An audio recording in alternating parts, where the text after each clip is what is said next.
Well, it's been an eventful time in the world and in the United States, and we have a new president, elect anyway. So now we know. Since Donald Trump will be in office through January of 2029, in my opinion, that means he's going to be the disclosure president. He got the job, whether he wanted that part of it or not. We'll be talking about that in this episode of Need to Know and all what it means. We'll also be talking, though, about these new congressional hearings that are upcoming, and the cast of characters testifying is stellar. There's Lou Elizondo, who everyone on the planet knows by now, but there's also Rear Admiral Timothy Gallaudet, and there's also former NASA official Michael Gold, and even, for good measure, they tossed in a journalist, Michael Schellenberger. All that, plus there are two new UFO documentary series / streaming series that we're able to watch right now here in the U.S.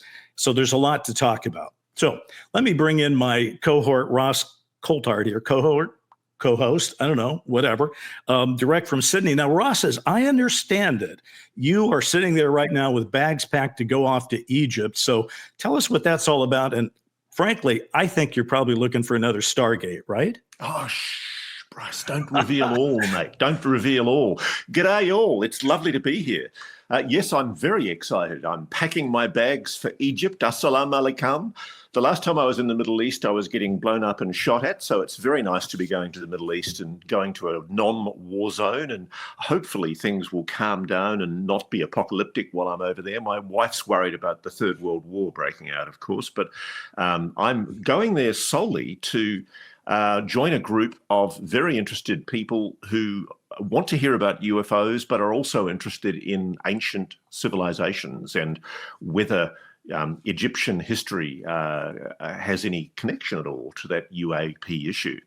And we're going to be having a look at some of the ancient ruins and looking at the plausibility of explanations for how some of that ancient technology, really advanced technology, was built 5, 6, 7+ thousand years ago. It's an interesting one. I'll be really curious to see what your conclusions are. I mean, obviously, Egypt has played a pretty powerful role just in the cultural sense in terms of explaining ancient aliens and everything, like obviously Stargate, the sense that somehow these things are just too good to be there. So as you get on the plane, is that your own personal belief that these pyramids are just too good to be there the way they are with just a human-only explanation? No, look, prima facie, I do think there is an issue. There is an issue that a lot of the ancient technology, particularly my friend Ben Van Kerkwyk, who runs a fantastic podcast called Uncharted X. Ben's an Aussie. He's moved to the US and he's self-taught, which infuriates modern archaeology because he constantly rocks the boat on many issues of ancient history. But he's raised serious questions about vases, stone vases that are actually made out of incredibly hard granite, which I think we'd have trouble carving today to the level of accuracy and incredible mathematical congruencies that he's been able to discover within them. There really are some extraordinary objects in ancient Egypt that can't be explained by the technology of the era. And I was talking to Ben just earlier this week, actually, and we were talking about a grave that's 14,000 plus years old, in which were found vases which were carved in a way that I think we would struggle to replicate even today. And if you accept that human civilization supposedly only started around about 12,000 years ago, there's something not right about the historical record. And I think, to be polite about it, modern archaeology has its head in the sand on a lot of these questions. And I think it's important to ask these questions, not necessarily to reach a definitive conclusion, but to at least explore the mystery. Well, I don't have any great advice to offer you other than don't steal any of these vases and don't get yourself arrested. That would be a bad look for our show. I've got a good friend, an Australian journalist, who ended up being imprisoned in Egypt for several years. And basically, it was all very, very political. So I'm going to be keeping my nose very clean. All right. Well, you've been at least in Australia for the last little while, even though you seem to travel here a lot. how was the presidential election viewed by Australians, with boredom or interest or whatever? I think this is the most watched presidential election of all time. I mean, for us in Australia, we're a very close ally under the Five Eyes Alliance. It's an enormously important issue. And, we've got $500 billion nearly of nuclear attack submarines that we've pledged to buy off the US under the so-called AUKUS agreement. And, there's a lot of questions about whether or not Congress is even going to approve those purchases. But no, I mean, our alliance with the US is, very much in lockstep.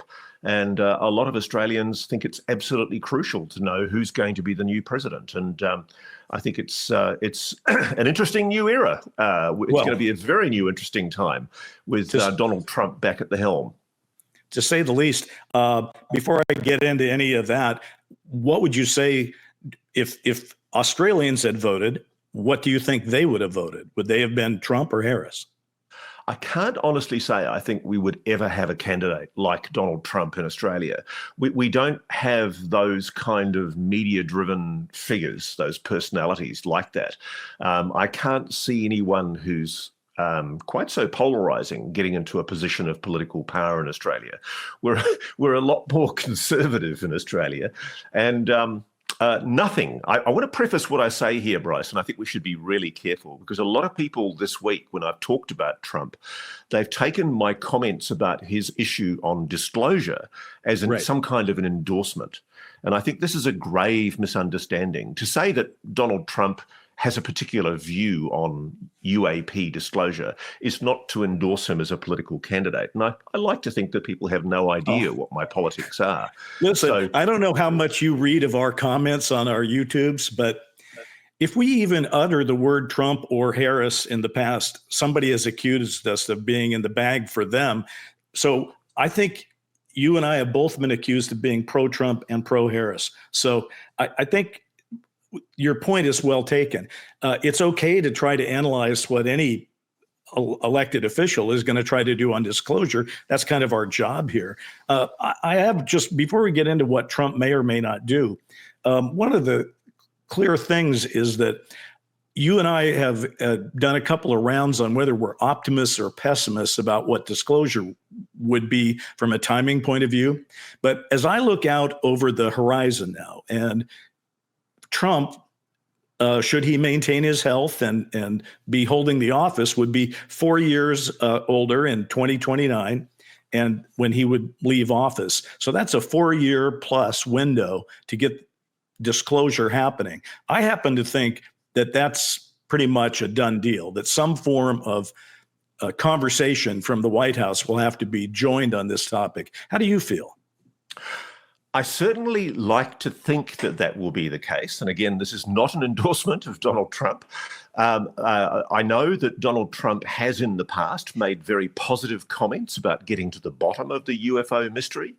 I know that he's been briefed directly by people in the defense and intelligence community. He's been given a proper presidential briefing in a very qualified way. I know that he knows what I know, which is that there is a retrieval and reverse engineering program involving retrieved non-human technology. What I was told by people in the know is that Trump was very cautious about speaking publicly about it because he was genuinely frightened that people in the deep state might try and kill him for speaking about it. And I don't know whether that's a valid fear or not. But I can tell you he has made extraordinarily strong comments about the deep state in a piece on camera that he distributed in the last 2 days. Ross, if any person gets to be concerned about possibly being killed for something, it would have to be Trump at this point. I mean, he got shot at twice during the campaign. The news that's making the rounds right now is the Iranians tried to kill him as well, or wanted to. So yeah, he should be as concerned as anybody. I will say that Trump, as you mentioned, has spoken out specifically about the UFO UAP issue. Back in 2020, of course, he was asked about it in the Oval Office by George Stephanopoulos. Then later he did kind of an interview with his son, Donald Trump Jr. And he basically didn't really step into it. He said, yeah, it's an interesting thing. I've heard things and et cetera. But then it seemed like this year he got a little deeper into it, where he did say specifically that he had talked to Navy pilots, right? So if you've talked to Navy pilots, I think we can draw a map and figure out which ones that might be. I suppose it could be Fravor, it could be Ryan Graves or someone like that. So he's talked to some people who have seen things and been part of things. So he must know a little bit about what's going on. He does say he's open to the disclosure of UFOs. In the same sentence as he says he's also open to more disclosure of the JFK assassination, which I welcome probably as much as you and some of our viewers. But I will say that his new best friend, RFK Jr., certainly has taken the position that they should disclose whatever they know. And his other new best friend, Elon Musk, seems to have the opposite point of view, where he seems to be saying nothing to see here, folks. So when you look at the number of people who have Donald Trump's ear, it includes a lot of people in the Republican Party. Most of the people that are making news for this hearing that's coming up are people who supported Trump in the election, from Tim Burchett to Nancy Mace and Paulina Luna and so forth. And so I tend to think he's got a lot of people around him who are saying, yeah, you should consider doing this. Well, certainly the suppression of the UAP story certainly fits into the deep state narrative that Donald Trump's been pushing for many years. And, I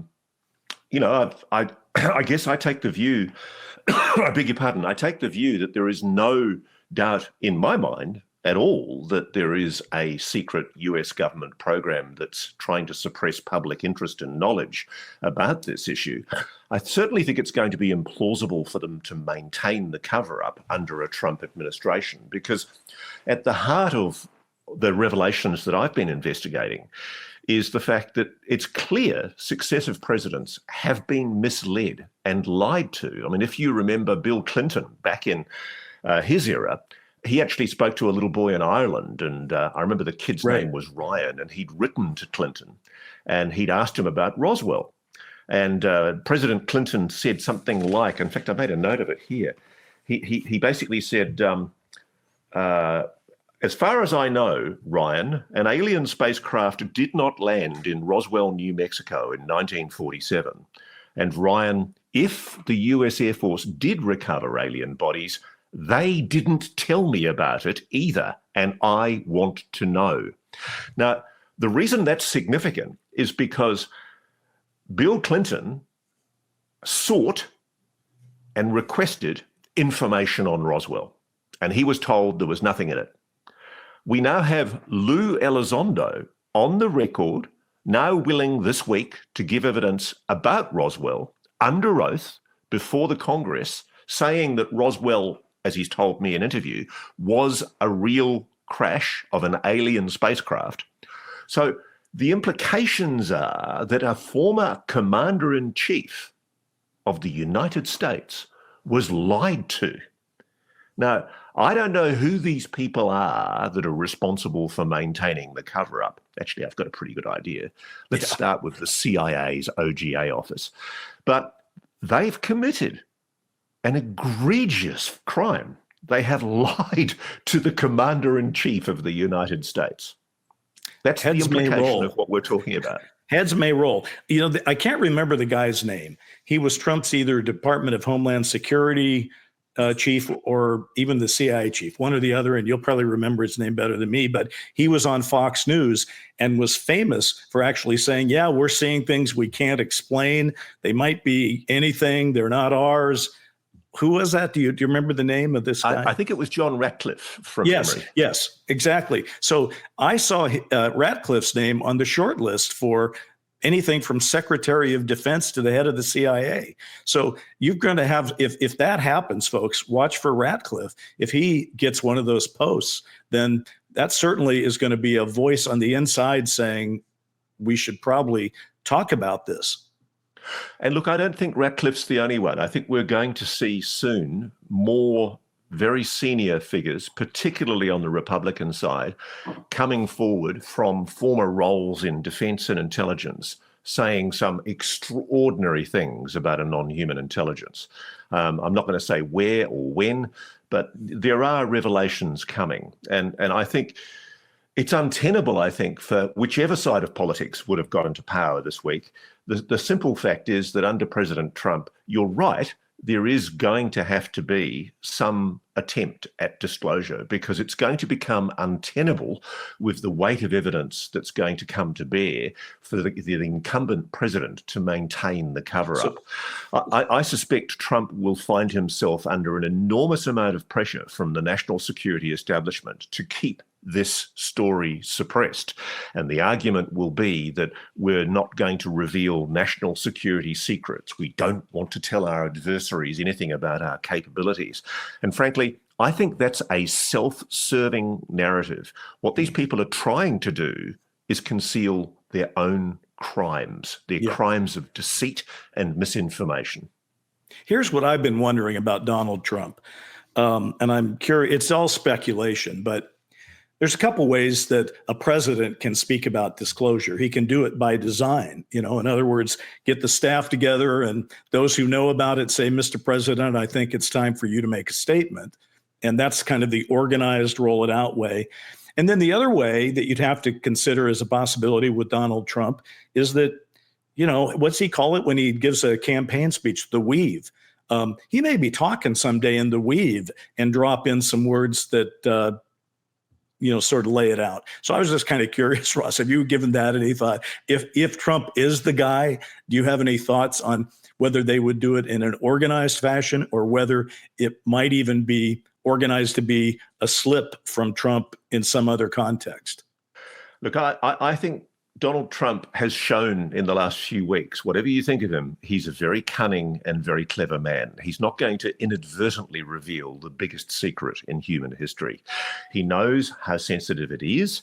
He's been told as president that this is one of the most important national security secrets. I suspect he doesn't buy the explanation from the deep state that this is a secret that needs to be kept. I think he thinks the public has a right to know. Again, that's not an endorsement of Donald Trump. It's just a simple observation based on people I've been speaking to who tell me that they think Donald Trump is inclined to disclosure.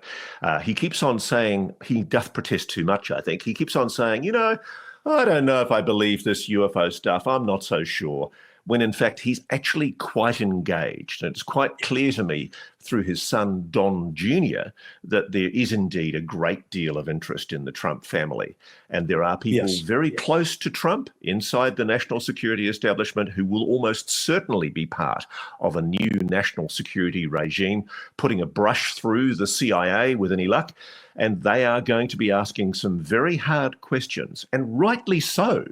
Again, I just wanted to make another point. Barack Obama in 2021, he told James Corden, when I came into office, the president said, I was like, all right, is there a lab somewhere where we're keeping alien specimens and spaceships? And, they did a little bit of research, and the answer was no. So Barack Obama, former President Barack Obama, is saying that when he was president, when he was commander-in-chief, he also was told there was no truth to this story. So if it's true, and I know it is, that there was an alien retrieval and reverse engineering program of alien tech, the president was lied to. And this is the fundamental issue here. It's a constitutional issue. And this is why, whatever you think of Donald Trump, he has a unique opportunity in American politics. He's got control of the House and the Senate. He can bring in people who can put a broom through what I think are corrupt institutions like the CIA, and RFK echoes this in his views, institutions that have lost their way. They've lost sight of the responsibility and the need for democratic oversight by the Congress. And I think they're rationalizing that there is a 1954 presidential executive order that was signed way back when that supposedly authorized the intelligence community to keep this a secret, even from presidents. And I think that's untenable, especially when the commanders-in-chief, Clinton and Obama, ask hard questions about whether it's true or not. That's the dirty secret at the heart of why this is a continuing cover-up, Bryce. They are frightened. The people in the deep state, the people in the dark corners of the intelligence community and the Defense Department are absolutely terrified that their dirty secret is going to be found out, because they've been spending billions, if not trillions of dollars of taxpayers' money on a program that they may think is legal, but which has improperly, illegally been kept from the knowledge of at least 2 or 3 presidents. One of my favorite things about working with you, Ross, is that whenever you talk about Obama, I get to hear you call him Barack, and I love that. Well, how you meant to say it? I apologize. I think it's Barack. I mean, that's what we've been saying for. Okay. Apparently, I was saying Kamala the wrong way for a while as well, and somebody join the crowd, everybody. Somebody emailed me and said that the way I was saying it was the conservative right-wing way of saying Kamala, and I went, "Oh my God, I have I'm hopeless inside American politics." As someone who's had my name butchered by professionals over the years, I feel like if they just even say your name. I got introduced once when I was the CEO of the TV Academy. The voice, from God that introduces you said, "Ladies and gentlemen, the chairman and CEO of the TV Academy, Mr. Bruce Zobwell." And now that I thought was a whole different problem. There's just no way out of that one. And I hope I said, I'm sorry, Bruce Zobwell is not here. I'm Bryce Zabel. I'll be, or something to that effect. But I thought it was funny. Anyway, listen, I want to get to this hearing this coming up. But as long as we're talking about the election, it's fresh in our minds. I just love this little story, and I just want to put it out there because it was 50 years ago. I'm talking about the election of 1976 and then 1980. And it's so fascinating to me because let's just review the history for a moment. In 1976, Ronald Reagan, who was the governor of California at the time, fought hard to get the Republican nomination from Gerald Ford. He lost, Gerald Ford got nominated, and then Gerald Ford went up against the incumbent president, Jimmy Carter. Not the incumbent, but went up against Jimmy Carter. Then 4 years later, Reagan and Carter fought it out. Here's what's interesting about it. All 3 of these guys, 3 presidents, it turns out, had direct contact on the UFO issue. Ronald Reagan in 1950 claimed that he had seen a UFO on the Pacific Coast Highway just down here from my place. And he also said in 1974, and it was validated by his pilot, that he saw a UFO in 1974 while flying across California while he was governor, and that he and this pilot went and actually tried to chase the thing. So he knew about that. He came back and he started talking about it. And his people had to take him aside and go, Governor, it's probably better if you don't keep talking about this. The optics aren't really good on it or whatever. So he shut up for a while. Gerald Ford, who he was running against, who was the president, was the guy 10 years earlier, was the representative from the district in Michigan where the swamp gas UFO situation embarrassed J. Allen Hynek so badly. And Ford had many, many, many thousands of constituents who were saying, what's going on here? I want answers. And so Gerald Ford, who was the president at the time, had called repeatedly in writing and in interviews for congressional investigations about UFOs. He didn't get his wish then, but he's going to get it this year again. And we'll talk about that in a second.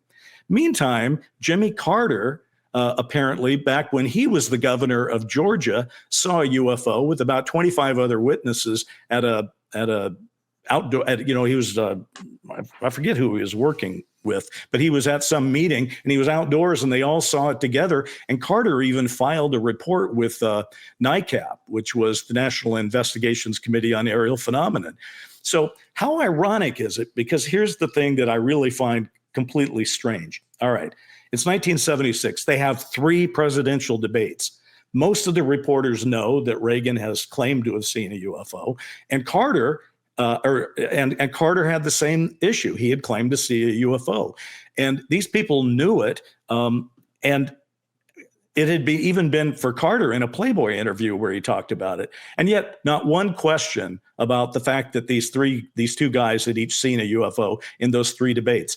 Flash forward 4 years later, it's 1980. You got Reagan and Carter there. Both these guys, again, have seen the UFO, a UFO, and people know about it in the know, and nobody asks about it. So I think we're making some progress, Ross, because at least we're talking about it again. And although I would note, again, in the debates this year, didn't really come up. And certainly in the presidential or vice presidential debate, which I think is odd, given that the current thinking from most people is that UFOs need to be discussed, if nothing else, as a national security issue, given all their interest in nuclear sites and so forth. So I just find this whole political thing that we're in very intriguing. It's not like presidents have been immune from the phenomenon. Basically, those three in 76 and 80 all were part of it, and yet nothing ever came up about it. Yeah, and that's why I think we're entitled to be skeptical about any promises that Trump has made, because while he may see political advantage in telling his audience during the election campaign that, yeah, oh, yes, I'm interested in UFOs, and yes, I will get to the bottom of that. I remember, for example, he was talking to Lex Friedman on Lex's show just a few months ago, and he assured Lex, when he was asked about UFO videos, that he would release the videos that have hitherto been unreleased on UFOs, and he'd get to the bottom of it. Now, I guess we should hold his feet to the fire. Basically, it's important that he be reminded that he's made these promises.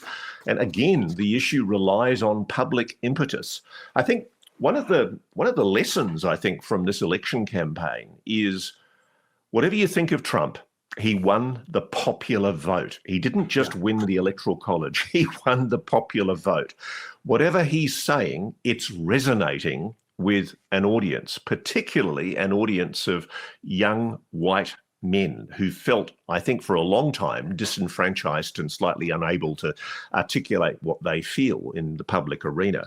And one of the issues that I know that demographic is very, very interested in is the UAP cover-up. I mean, there is a wisdom of the crowd here. People aren't buying the accepted narrative that UAPs are something that needs to be mocked and ridiculed and stigmatized. They know instinctively that there is something to this. And I just think that Trump's going to be under an inordinate amount of pressure, despite the pushback that he will inevitably get from the national security establishment. He's going to be under an enormous amount of pressure to be more open. And I know that there are very senior people in his incoming administration who are minded to get to the bottom of the UAP mystery. And what we know is an ongoing cover-up, a criminal cover-up, by the way. I don't understand how they can rationalize, which is apparently what they're doing, that they are protected by some executive order right back in the 1950s. Nothing signed by any president in the 1950s gives that president the power to stop successive commanders-in-chief from knowing the truth of the UAP issue. And I think that's the fundamental issue here. At the heart of this, it's not just an issue of this arcane area of UAP disclosure. It's an issue of democracy. It's an issue of the American Constitution, the right of the executive to be scrutinized by Congress. And that was enshrined in the Constitution's authors all those hundreds of years ago. The people who wrote your Constitution were aware of tyrannical authoritarian regimes from Europe that had got completely out of control. And so when they came to the new America, they articulated an idea in their Constitution that there would be these checks and balances. Now, that is clearly not happening with the UAP issue. And that's why it's not just an arcane area of interest for a bunch of people who are sort of tinfoil hat crazies, as we are so often pejoratively dismissed. It's a constitutional issue. It's a major issue of accountability and oversight. And that's why this matters. And it's very much now on Trump's table for him to actually embrace this issue, along with all the other concerns that he says he has about the so-called deep state. Well, it's certainly the issue of the hour. It'll be very interesting, though, because I don't think anybody in Trump's administration or obviously in Biden's administration felt like it was a good idea to do it, or they might have done it already. I mean, Trump was president for 4 years. Biden was president for 4 years. And what do we know about those 8 years taken together? Nobody in the executive branch talked about it other than Biden talking about shooting down Chinese balloons. So we haven't really grappled with it at the presidential level. And I think the one thing that you could probably say about when comparing the two ways of looking at it, Biden was probably more of an institutionalist. I think that's pretty fair to say. And so from his point of view, if the institutions were telling him this has to be handled in a certain careful way, he probably listened to them. Trump is a lot less of an institutionalist. So he's more apt to do exactly whatever he thinks is right. I don't know what that is. I'm not in his head right now, but I'd say indications are that he's open to it. So I sort of say it almost doesn't matter what Trump currently is thinking, because over the next 4 years, with all the new whistleblowers that will have been heard from, with possible leaks and documents and hearings and so forth, there's going to be a lot more pressure to talk about it. So let's talk about those hearings for a second. I'm sorry, I didn't mean to cut you off. Go ahead. No, I just wanted to make the point. To me, as an outsider, and forgive this presumption, Bryce, and I hope people don't feel insulted by this, looking out from into American society and having researched the JFK story, I see the JFK murder in a conspiracy, in a state-sponsored conspiracy, as part of the broader UAP cover-up. I can't divorce the two. And to me, it's just so egregiously alarming that the American public can just go, oh, gee, wow, there is probably a conspiracy to murder JFK. Gee, there is probably the fact that the CIA was involved in a coup d'etat against the president in 1963. Oh, well, let's get on with life. And that's the thing that really shocks me about this, is that there is a scar, there is a wound in the body politic of America that I think goes to the absolute heart of your democracy. What's interesting, though, Ross, in your example, you're saying people sort of understand that UFOs are real and that JFK was killed in a conspiracy, but who cares? I think maybe that's true for a lot of people, but let's just take our media, for example. They've taken a completely different point of view. Their point of view is, whenever they've covered it, is, well, some say yes, those are conspiracy theorists. Some say no, those are people that are historians and know things, but we'll never know. So what's really bothered me about the JFK thing, because, this is another thing besides UFOs that you and I like to talk about. The JFK thing, as it currently stands here in the United States, has gotten to the place where people, I think the majority of people go, well, I have opinions, but we'll never know, which strikes me as completely wrong. It is possible to know. And the reason we don't know for sure is that certain people have decided not to tell us over the years. And it doesn't mean that it's over. So honestly, if President Trump or his people are listening to this, I am very happy to hear that they may release all the JFK documents and get to the bottom of it. I think it's time, and I'd love to see that happen.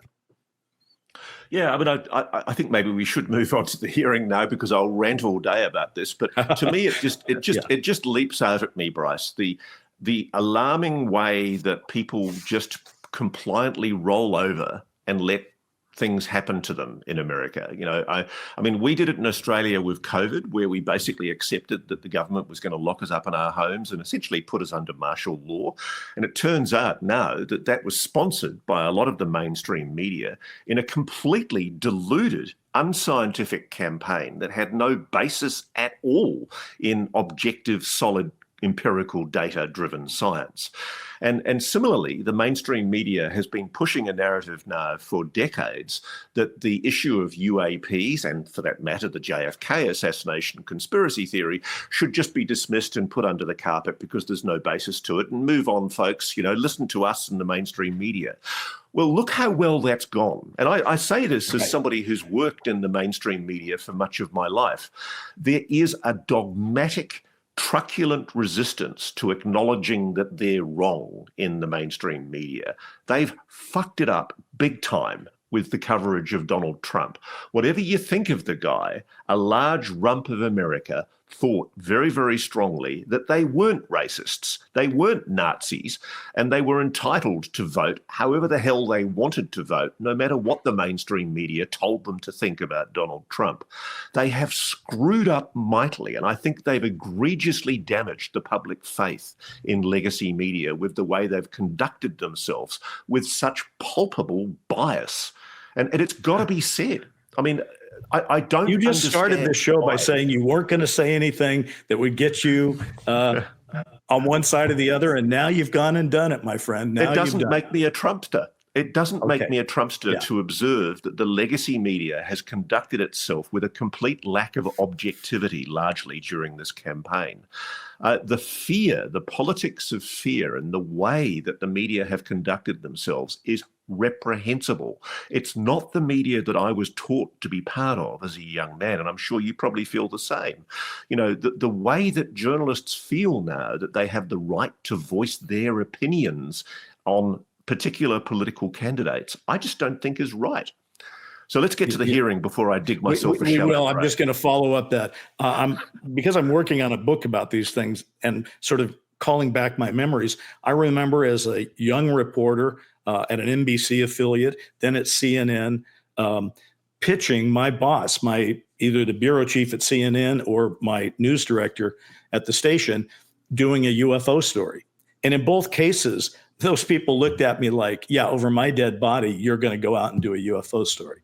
So I was shut down pretty hard. That's what I'm referring to. Yeah. I mean, when we're talking about bias, that's the kind of inherent bias I'm talking about, which is an inability to actually look at the empirical data, which is there in plain sight, that there is definitely something there. It's a matter of public record that the Director of National Intelligence of the United States acknowledges that UAPs are real. But so much of the mainstream legacy media has its head up its ass on this issue. They just refuse to engage. And frankly, we don't need them anymore. The big lesson from Donald Trump's victory— first of all, you don't need a better example than these hearings coming up. They should be covered live. The Watergate hearings were covered live on television back in 1973. So I don't know why these won't be covered live by somebody. They should be on C-SPAN or something, but they're not going to be. So I will say, though, this hearing looks interesting because you got Lou Elizondo who's saying, hey, I'm going to be under oath and I'm going to try to tell the truth as I know it to everybody, which is interesting because here's my question.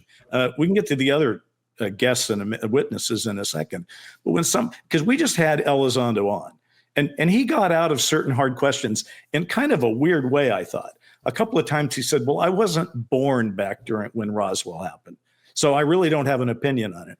When you were born doesn't really matter in terms of trying to get to the truth of something. The truth, you can discover something true about the Lincoln assassination at this point, and you weren't alive for that. So I don't really know where he's coming from, and I don't know how that would fly if he tried to say that in a congressional testimony. But now we know how carefully Lou chooses his words.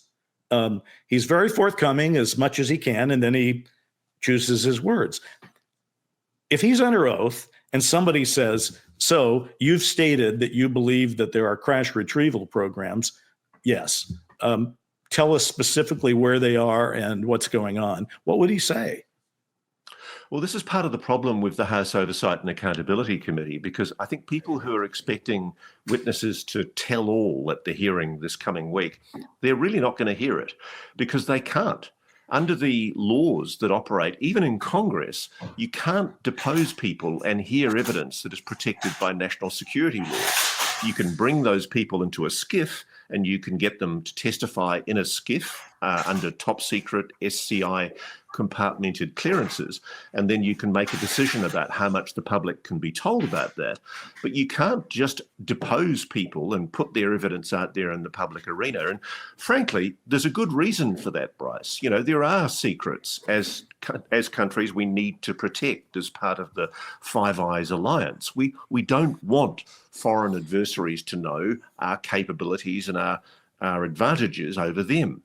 But I don't see why, admitting the existence of a non-human intelligence engaging with this planet, something that is categorically denied by the Pentagon. And remember that. Remember that in a few months' time when the Pentagon is forced, and I suspect it will be, into a grovelling admission. How are they going to justify their behaviour?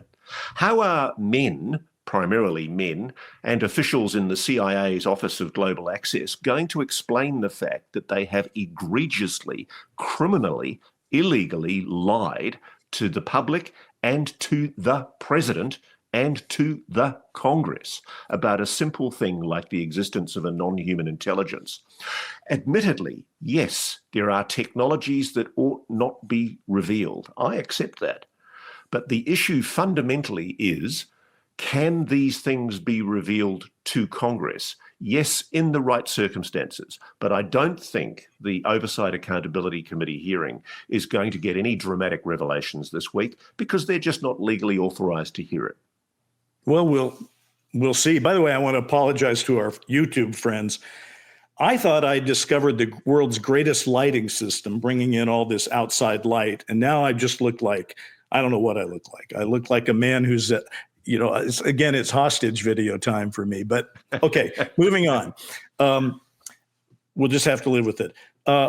Okay, besides Lou Elizondo, there's another person testifying, though, and I just kind of want to know why he's there. And it's this former NASA official, Michael Gold. Now, the other, Lou Elizondo, like I said, household name, and, Rear Admiral Timothy Gallaudet, also well-known in the circles. But Michael Gold, the NASA official, is really something out of left field for most of us. Most people have not heard of him, and we're not quite sure why in the hell he's up there sitting at the table with Lou Elizondo and Gallaudet. So maybe you can shed some light on that? Well, I don't know a huge amount about Michael Gold, but people that I've spoken to have told me he's very highly spoken of, and that not only was he on the NASA team that did the review report, I'm told he was a member of that group. I'm told he has very strong opinions on the UAP subject, and a large part of why might be because Michael worked for Robert Bigelow at Bigelow Aerospace for around 10 to 12 years. And that was during the period when Bigelow Aerospace was doing a lot of its work, a lot of its research into anomalous phenomena. So I'm hoping that Michael Gold will be asked the key question. Was he happy with the way that his personal views were represented in the NASA report? That would be a good question. And the other question is, did he form a view on the basis of what he saw during his time at Bigelow Aerospace about the existence of a non-human intelligence engaging with this planet? I'd love to hear his answer on that point, and I hope that he feels willing and candid about coming forward. And good on him for being prepared to testify. Well, if he does answer with any specifics to those, that will be quite a contrast from the NASA press conference when they, a year or so ago, released the findings of their investigation, because that was a very irritating thing to watch. Okay, moving on. Another person who's going to be testifying is journalist Michael Shellenberger. And for those of you who are saying, I'm not sure I remember that name, he's broken some UFO stories. The most recent one is one where he said he had a whistleblower ready to come forward, and he told that person's story.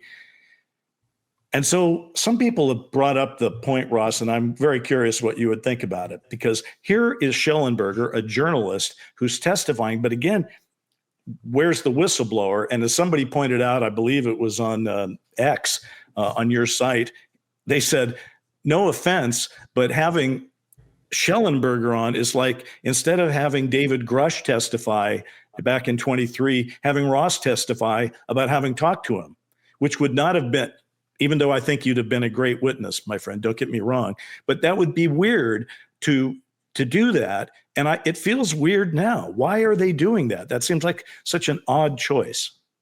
Look, I suspect, and I haven't spoken to Michael about it. I've spoken to Michael a fair bit about his research, and I really admire what he's done.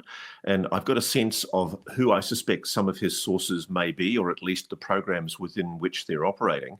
And I'm sure that he knows people who are operating within the legacy program who've been leaking him information. And simple fact is, I think what he's probably going to be talking about is what's needed for the people that do want to testify to feel safe about coming forward to Congress and giving evidence. And that's the issue at the moment. Okay. There is a logjam. I'm talking to people in the legacy program, people who are formerly in the legacy program, people who've been involved in retrievals, people who've been involved in reverse engineering and are involved in reverse engineering attempts, and they are deeply concerned about coming forward in the current environment.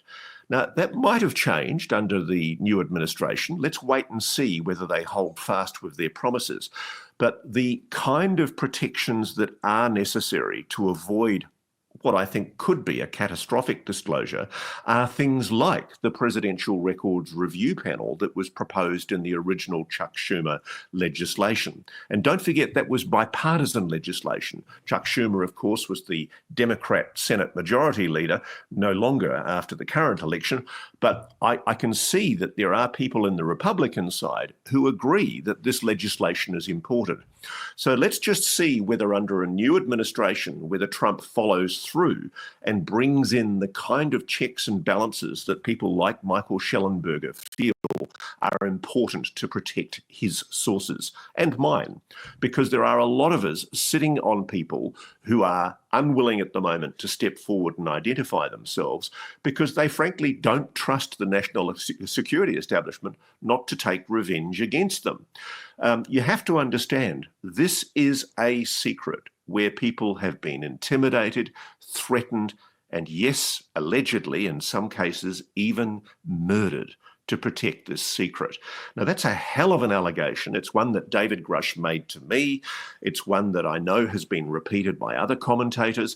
That's an allegation that at the very least should be being investigated by Congress. I'd love to see it investigated because I'm aware of specific cases where people have died in extraordinarily suspicious circumstances. And I do think that it's time for a reckoning. There is a reckoning coming. And maybe Congress is the place where that could happen. But it's only going to happen, Bryce, if we have some kind of a hearing like a church committee style hearing where politicians develop the cojones to actually call the right witnesses, bring them before the Congress and make damn sure they're fully obliged to reveal all they know. I agree. Obviously, murder takes it to a whole new place. I've been looking into some stories that go back to Roswell, where in the immediate aftermath of Roswell, there were murders committed. And I find that very, interesting and certainly important for us to know. If that happened, obviously the people that probably did the murdering are long gone. So I don't see how that hurts acknowledging it if it happened. Anyway, the other big testimony comes from Rear Admiral Timothy Gallaudet, and we've heard a lot from this guy. I think you just had him on your reality check program, right? Okay, so yeah, and I'm not saying that. I'm just saying I've heard his stuff. I've heard it on your program. I've heard it on other programs. I find him fascinating. He's super intelligent. He's super terrific as a witness. Do you think, though, that Gallaudet is packing any kind of other information that might get unloaded at these hearings that is something that goes beyond what he's told you on the air and elsewhere, that he could tell because he's under oath? Well, I mean, again, the problem simply is that a committee like the Oversight Committee and Accountability Committee, if he's about to speak about something that is national security sensitive or deemed top secret SCI compartmentalized information, he's legally not allowed to talk about it, and he's legally obliged to lie about it.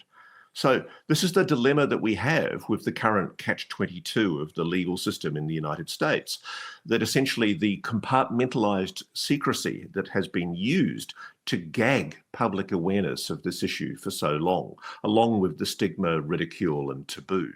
And so I don't know. It would be hard for me to sort of say one way or the other what Tim's going to reveal. I do know Tim knows quite a lot about underwater submerged, unknown submerged objects, which have basically attracted the attention of the US Navy. And he's very, very well informed from people on the inside, anecdotal stories that he's collected from people who've essentially approached him as a highly honourable and very highly respected former senior naval officer. He's basically been approached by people who've told him extraordinary stories. I'm in touch with one of the people who has told him of an account. I won't name the guy because I'm still investigating his story, but it involves 7 sailors on the flybridge of an aircraft carrier watching jets take off and land on the deck of the aircraft carrier. And unbeknownst to them, there's been a call to general quarters. Everybody's been told to go below. And as they look across, there's a cruiser-sized United States vessel in parallel with the aircraft carrier. And he sees a craft, all 7 of them see a craft materialize above this US warship that is the length of that warship. It's a massive craft. Wow. And I'm in the process of checking that. I know this guy has approached Tim Gallaudet and basically offered him the same information. And I'm in the process of tracking down the other 7 colleagues of this guy who've all obviously retired from the Navy. And it's just one of a whole series of incidents that I've been told about where Navy vessels have actually had objects appear above or around them in extraordinary circumstances. And often the crew have been threatened or intimidated or told to shut the hell up about it. And I think it's time these issues were investigated, because all too often, so many of these incidents come from below the water. They come from our ocean. And I think that's where Tim's important, because he knows a hell of a lot about our oceans.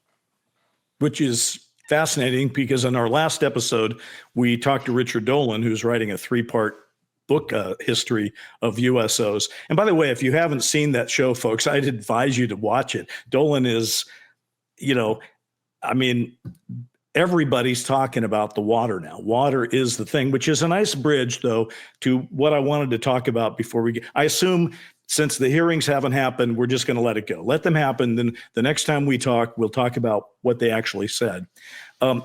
Ross, I've spent the last few days on kind of a film fest, if you will, because there's 2 new series that have just broken here in the United States that are documentary series about UFOs.